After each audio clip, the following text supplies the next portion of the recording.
यहाँ की मातृशक्ति को मैं प्रणाम करता हूँ। और बहुत अच्छा लगा जब कोरोना फाइटर के रूप में 3 या 4 माताएं यहाँ आई। और ये भरणी कला के संस्कार हो सकते हैं कि माताओं और भाइयों का या अपने पितृतुल्य जितने भी पुरुष वर्ग है उनका बराबर रूप से सम्मान करना, ऐसा गांव को मैं प्रणाम करता हूं साहब। और सबसे बड़ी बात तो आदरणीय राकेश जी ने मुझे बताया कि अभी थोड़े दिनों पहले एक व्यक्ति आपके यहाँ का ही कोई एक बच्चा 2nd ग्रेड संस्कृत में सेलेक्ट हुआ है, क्या नाम था उनका, भोलू राम जी धाकड़। आज के दौर में राजकीय सेवा प्राप्त करना, वो भी एक ग्रामीण अंचल से निकल करके आरपीएससी फाइट करना और राजकीय सेवा में लगना, आपकी बधाई हुई। बधाई की तालियां एक बार उस भोलू राम धाकड़ के लिए अवश्य बनती है। इतनी कम तालियां मत बजाओ, आपकी धरती का लाडला हो। और मुझे यह भी सूचित किया गया, अभी यहाँ लगा कि कुछ लोग यहाँ पे फौजी रहे और एक आदरणीय कांस्टेबल सर भी पधारे। पुलिस वालों की हालत बहुत खराब है। नहीं हंसने की बात नहीं, वास्तव में खराब है। लोग मतलब इतनी नफरत करते हैं। मुझे तो थोड़े दिनों पहले घटना याद आ रही है, ये गिरधर अद्भुत। अभी थोड़े दिनों पहले पिछले बार कार्तिक महीने मेरे को फोन करके बोला अनिल जी सब क्या कर रहे हो। मैंने कहा कुछ नहीं यार, घर पे बैठे। यार एक काम करो ना यार, कार्तिक का मेला भर रहा पुष्कर जी में चले क्या। मैंने कहा चल फ्री तो बैठे घूम के आ जाएंगे। गए वहां पे, इन्होंने कहा कि नहीं यार भाई साहब एक शर्त है। इन्होंने कहा क्या शर्त है, जो आप भाभी जी को लो साथ में, मैं मेरी पत्नी को साथ में ले लूंगा। मैंने कहा कोई बात नहीं, जोड़े से दर्शन हो जाएंगे ब्रह्मा जी के। हम दोनों चले गए। गिरधर अद्भुत बिल्कुल छोटा सा आदमी। मैंने कहा गिरधर ध्यान रखना कहीं ऐसा नहीं होगा हाथ वाथ छोड़ दे, भाभी जी कहीं खो जाए। इन्होंने कहा भाई साहब टेंशन मत लो, बड़ी मुश्किल से मिली है, नहीं छोड़ूंगा। मैंने कहा ठीक, पर ध्यान रखना कहीं ऐसा नहीं हो। लेकिन दुर्भाग्य से देखो, मेले की भीड़ चल रही थी, भीड़ में भाभी जी का हाथ गिरधर के हाथ से छूट गया। पाची आगे। मैंने कहा भाई साहब रुको। मैंने कहा क्या हुआ, तो वह फाची। मैं क्यों पाछे तो डरता क्यों है। उन्होंने कहा भाई साहब बड़ी मुश्किलों मिली। मैं क्यों टेंशन मत ले, देख सामने पुलिस चौकी है, वहां जा रिपोर्ट लिखा, पुलिस वाले जाएंगे अनाउंसमेंट करेंगे, पता नहीं क्या जो भी करना उनके पास टेक्निक होगी वो लगाएंगे और 3 या 4 घंटे में भाभी जी को वापस लाके तेरे को संभाल देंगे।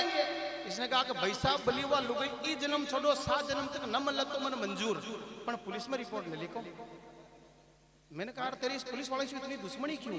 ये क्यों कहना है भाई साहब अच्छी बात तो यह है कि थोड़ा दिन पहले माँ के बड़ा पड़ोस में एक सेठ जी रहे, वहाँ की मोटरसाइकिल घमकी, तो वह सेठ जी सीखी थी पुलिस में जा रिपोर्ट लिखाई। पुलिस वाला होशियार, 3 दिन में मोटरसाइकिल हमार लेती, 4 दिन की खुद चले।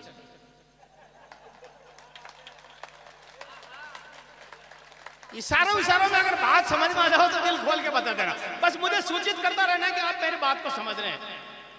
हाँ, इसने कहा कि मैंने कहा भी यार कि उसमें कौन सी बड़ी बात है, 3-4 दिन तो कहा यार भाई साहब आप ही बताओ, मोटरसाइकिल 4 दिन तक कहीं बाहर रहे वो सहन हो सकती है, पर इन्हें ऐसा अद्भुत कवि भाई गिरधर अद्भुत हमारे बीच। और मैं कह रहा हूं कि कहीं भी जाओ टेंशन लेकर के घूमता, अब टेंशन कब कहां शुरू हो जाए पता ही नहीं चलता है। थोड़े दिनों पहले घटना बता रहा हूं, 5-7 दिन पहले की घटना। मैं मेरे स्कूल से 1 बजे छुट्टी लगी, मोटरसाइकिल स्टार्ट करके रवाना हुआ, 3-4 किलोमीटर आगे चला, एक लड़की ने हाथ दिया। अब आप बताओ छोरी हाथ दिया तो क्या रोका तो मुख से दूध को दुपेड़ो। मैंने भी रोक दी, वो छोरी पीछे बैठ गई, 4-5 किलोमीटर आगे चला, छोरी को उल्टियां होने लगी। मैंने कहा रखा ऐसा नहीं हो मर जावे, चलो हॉस्पिटल ले जाओ। हॉस्पिटल लेके गया, डॉक्टर ने हाथ चेक किया, हाथ चेक करते क्या सीरियस केस आईसीयू में लेना पड़ेगा। मैंने कहा ले जाओ, आईसीयू में लेके 2 मिनट बाद में नर्स बाहर नहीं। यार मैंने क्यों अनिल जी बधाई हो।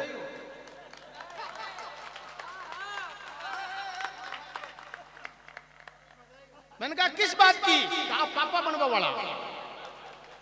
मैंने उस नर्स को कहा कि मैडम कैसा प्यार है ये सच्चा, 5 किलोमीटर पहले लड़की मिली और 5 किलोमीटर में बच्चा। इतने में वो लड़की बाहर आ गई, आकर के बोली कि नहीं इको योई से टेंशन शुरू, पर मास्टर दिमाग को काम की दो। मैंने डॉक्टर साहब को समझाया कि डॉक्टर साहब डीएनए टेस्ट करो, अगर मेरा डीएनए इस पेट के अंदर वाले बच्चे से डीएनए मैच खाता है तो मैं दोषी हूं, वरना मैं तो फ्री। डॉक्टर साहब ने कहा यार भाई साहब बात तो आपने दिमाग की है। डीएनए टेस्ट किया गया, मेरी रिपोर्ट भी आई, उस बच्चे की रिपोर्ट भी आई, बच्चे की रिपोर्ट बिल्कुल नॉर्मल। मेरी रिपोर्ट के ऊपर सबसे पहले एक नोट लगा हुआ था कि अनिल व्यास जिंदगी में कभी भी पिता नहीं बन सकता। बहुत खुश हुआ, मैंने कहा टेंशन छूटी। लेकिन जैसे ही बाइक स्टार्ट की फिर टेंशन शुरू कि यार ये अनिल व्यास जिंदगी में अगर किताब बन ही नहीं सकता तो अनिल व्यास के घर में 2 बच्चियां किसकी खेल रही है? ये बातें हो जाती है, मस्ती की बातें हैं, कहीं ना कहीं से टेंशन शुरू हो जाती है, कहां निकल जाए पता ही नहीं चलता है। आप सब ये जानते हो, ये राकेश जी मार साहब, सत्यप्रकाश जी मार साहब, 8 मार साहब, हरवा एक बेन जी और फसेड़ी है। ये मास्टर बनना कोई सीधा काम नहीं है, अरे बहुत टेढ़े काम है। अगर बच्चों को पढ़ना वो मैं तो बूढ़ा खाबो बराबर ही है। और फिर कोरोना के बाद अब जो स्कूलें खुली हालत खराब हो जाती है। मैंने एक बच्चे को, अभी स्कूलें चली, मैंने एक बच्चे को 9वीं क्लास के बच्चे को जाकर के कहा, मैंने कहा कि छुट्टियों में क्या पढ़ा? क्योंकि सब ऑनलाइन। मैंने कहा कुछ समझ में आया? जब सब कॉन्फिडेंस चलाओ आप तो। मैंने कहा तेरे ब्याज के सवाल आते हैं? उसने कहा कि सब आवे। मैं क्यों बता, मैंने तेरे पापा को 8% वार्षिक ब्याज की दर से 9,000 रुपए 3 साल के लिए उधार दिए, तो बता 3 साल बाद तेरे पापा मुझे कितने रुपए वापस देंगे? छोरा बोला सर 1 रुपये नहीं देवे। अरे मैंने कहा बेवकूफ, अभी तो कह रहा है कि कॉन्फिडेंस, अब कह रहा हिसाब ही नहीं आ रहा। वो कह रहा सर हिसाब तो आ रहा है पर मेरे पापा का स्वभाव आपके समझ में नहीं आ रहा। मैंने कहा तेरे पापा के स्वभाव में ऐसी कौन सी खास बात? छोरा बोला सर मेरे पापा आज दिन तक जिससे भी उधार करते हैं उनका मूल ही नहीं देते, तो बताओ तुम्हारा ब्याज क्यों देंगे? ये बड़ी विचित्र स्थितियां होती है। वो एक बच्चा मेरे घर पे आजकल ट्यूशन आ रहा, 2 दिन तक पढ़ने नहीं आया, तीसरे दिन आया तो मैंने आते ही उससे पूछ रहा, मैंने कहा बेवकूफ 2 दिन तक क्यों नहीं आया? वो बोला सर बात ये है कि वो क्या मेरे पिताजी बहुत गरीब है ना, तो क्या मेरे केवल एक ही ड्रेस ला रखी। परसों के दिन क्या हुआ था, मेरी पैंट गंदी हो गई तो मेरी मम्मी ने सुबह सुबह मेरी पैंट धो के सुखा दी। तो मैंने कहा कोई बात नहीं, पैंट सूखा दी, सूखने के बाद आता कुछ सर नहीं वो हुआ क्या कि पैंट सूखी नहीं। अब आप ही बताओ जब पैंट सूखी नहीं तो मैं चड्डी पहन के कैसे पढ़ने आता? मैंने कहा बात बिल्कुल सही है कि चड्डी में तू पढ़ने कैसे आता, पर तेरी मम्मी ने परसों पैंट धो के सुखाई, तू कल पढ़ने क्यों नहीं आया? वो बोला सर कल क्या हुआ था, मैंने सब कंप्लीट तैयारी कर ली, पैंट भी पहन लिया, शर्ट भी पहन लिया, लेकिन आया आपके घर पे, घर के अंदर देखा तो बरामदे में आपकी पैंट सूख रही। तो मैंने सोचा यार सब सर की भी पैंट सूख रही तो सब चड्डी पहन के कैसे पढ़ाएंगे, इसलिए मैं वापस चला गया। ये बातें कहीं न कहीं से निकल के आनंद दे देती है। मैं चाहता हूं कि एक बार कवि सम्मेलन को विधिवत रूप से मैं प्रारंभ कर दूं। हंसाने के लिए रात भर पड़ी है, ऐसी बातें मैं चाहूं तो एक पूरी रात भर आपको हंसा सकता हूं, लेकिन संस्कारों का मंच है, अच्छी बातें भी यहाँ होनी चाहिए। और एक अच्छी बात करने के लिए अच्छा कवि हमारे बीच है जिसका नाम होता है सुरेंद्र सागर। मैं चाहता हूँ कि पूरा सदन एक बार जोरदार तालियां बजा करके आमंत्रित करे भाई सुरेंद्र सागर आपके बीच। इसी बीच में एक निवेदन और सब आदरणीय कवि से क्षमा मांगते हुए एक निवेदन कर दूं। यद्यपि मैं बहुत छोटा हूं लेकिन मैं क्षमा मांगते हुए सभी कवि मित्रों से भी निवेदन करना चाहूंगा कि मौसम की प्रतिकूलता भी है, समय का थोड़ा अभाव है।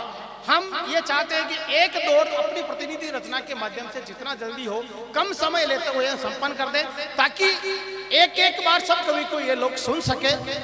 अन्यथा अगर मेरी कोई भूल है तो उसके लिए मैं क्षमा प्रार्थी हूँ। एक बार पुनः तालियां बजा करके आमंत्रित करें भाई सुरेंद्र सागर।